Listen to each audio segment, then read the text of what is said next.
നിന്നുള്ളിലെ മോഹം സ്വന്തമാക്കി ഞാനും, എൻ നെഞ്ചിലെ ദാഹം നിന്റേതാക്കി നീയും.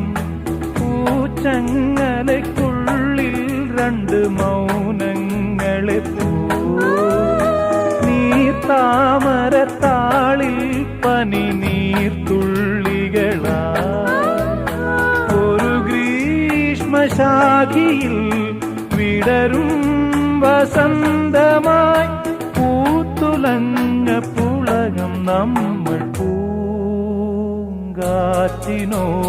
കിളികളോടും കഥകൾ ചൊല്ലി നീ, കളികൾ ചൊല്ലി കാട്ടുപൂവിൻ കരളിനോടും.